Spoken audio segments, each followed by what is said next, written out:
नमस्कार, बिहार मिथिला न्यूज में आपका स्वागत है। मैं हूं मनोज।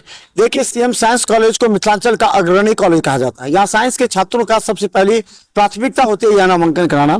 आज अगर कहें तो राजेंद्र विश्वनाथ आर्लेकर, जो कि बिहार के राज्यपाल हैं, आज वो यहाँ आएंगे। और हम बता दें कि यहाँ पर एक संगोष्ठी का आयोजन किया गया। जैसा कि प्रिंसिपल प्रोफेसर दिलीप कुमार चौधरी ने भी कहा है कि उनकी इच्छा थी कि वो संगोष्ठी करे, और खासकर नई शिक्षा नीति पर। तो नई शिक्षा नीति पर आज इसी विषय पर चर्चा होगी और हम आपको बता देखिए तैयारी और यहाँ जो कार्यक्रम हम आपको दिखाएंगे कि आखिर यहाँ पर किस तरह ये कार्यक्रम में क्या कहते हैं और नई शिक्षा नीति 2020 पर क्या चर्चा होती है। स्वागत करते हुए मुझे अपार हर्ष हो रहा है। दोनों कुलपतियों का, पूर्व कुलपति कई बार आ चुके हैं, विनय बाबू भी आ चुके हैं, लेकिन दोनों विश्वविद्यालयों में नवनियुक्त कुलपति होने के बाद आज मुझे ये बहुत सौभाग्य है कि इस संगोष्ठी में इनके पदार्पण पर स्वागत करने का मुझे मौका मिला। मैं आप लोगों को तहे दिल से शुक्रिया अदा करता हूं, आभारी हूं कि आपने अपने बहुमूल्य समय निकालकर इस महाविद्यालय पर आने की कृपा की है। और अपने कुलपति से आशा करता हूं कि आप इसी तरीके से इस महाविद्यालय पर शिक्षक, कर्मचारी और यहाँ के छात्र छात्राओं पर अपना स्नेह उसे ही बरकरार रखिएगा जैसे आप हंसमुख और बड़े दिल के व्यक्ति हैं। हमारे नवनियुक्त कुलपति कामेश्वर सिंह संस्कृत विद्यालय बहुत सौहार्दपूर्ण व्यक्ति हैं। 2 बार सिंडिकेट में संगोष्ठी में मुख्य अतिथि के रूप में उपस्थित ललित नारायण मिथिला विश्वविद्यालय के कुलपति सम्मानित डॉक्टर संजय कुमार चौधरी जी,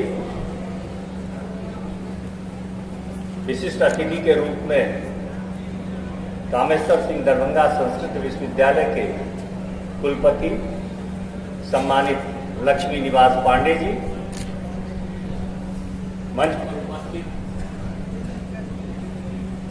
मंच पर उपस्थित जिन लोगों के आमंत्रण पर हम लोग यहाँ पर उपस्थित हुए हैं, चंद्रारी मिथिला विज्ञान महाविद्यालय के यशस्वी प्रधानाचार्य डॉक्टर प्रोफेसर दिलीप कुमार चौधरी, सभागार में उपस्थित हमारे गुरुजन एवं छात्रों, आज का यह संगोष्ठी आज के समय में, आज के परिप्रेक्ष्य में, आज जो बिहार में जो कहीं न कहीं कुछ बातों को लेकर के चर्चा में आ जाता है, उसके परिप्रेक्ष्य में आज का यह सेमिनार बहुत ही प्रासंगिक है। अभी आदरणीय दिलीप बाबू ने चर्चा किया कि कुलपति के जाते ही मणिमय बालाम विद्युत प्रभा जालाम वंदे हिमगिरिबालाम तपोबलातेश्वराम शुद्धा। इस सभा में उपस्थित माननीय ललित नारायण मिथिला विश्वविद्यालय के कुलपति श्री संजय कुमार चौधरी जी, हमारे संस्कृत विश्वविद्यालय के माननीय कुलपति प्रोफेसर लक्ष्मी निवास पांडे जी, हमारे सम्माननीय बेनीपुर के विधायक प्रोफेसर विनय कुमार चौधरी जी, इस महाविद्यालय के यशस्वी प्रधानाचार्य श्री दिलीप कुमार चौधरी जी, और मान्य सभा में बैठे माननीय विद्वज्जन, सज्जन एवं मीडियाकर्मी,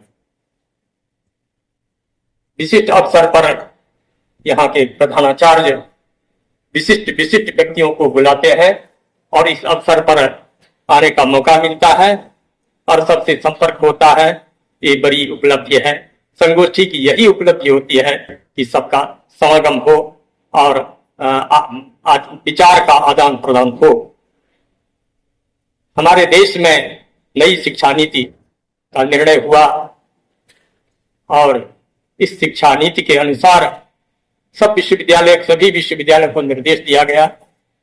पाठ्यक्रम बने, बहुत काम आगे बढ़ गया है। स्वायत्तता का जहां तक प्रश्न है, करना तो सभी विश्वविद्यालय को है कि शिक्षा का सर्वोच्च प्राधिकार विश्वविद्यालय होता है, करना है विश्वविद्यालय को ही, लेकिन इसमें समस्या सब है। स्वायत्तता कैसे रहे?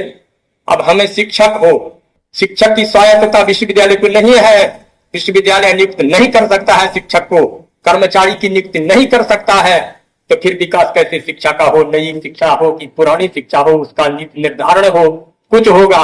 स्टाफ चाहिए, हाथ चाहिए, सब रिटायर हो रहे हैं कर्मचारी सब। शिक्षा में जैसे शिक्षक का महत्व है, उसी प्रकार कर्मचारी का भी महत्व है। कर्मचारी नहीं रहेगा तो काम कैसे चलेगा, अकाउंट कैसे चलेगा और संचिका कैसे संचालन होगा? तो इसलिए विश्वविद्यालय को हमारे विचार से हम राज्य सरकार में जाकर के प्रस्ताव रख चुके हैं, विश्वविद्यालय को स्वायत्तता दीजिए। विश्वविद्यालय संपूर्ण विश्वविद्यालय है, अपने से स्टाफ को नियुक्त करता है, अपने शिक्षक को नियुक्त करता है,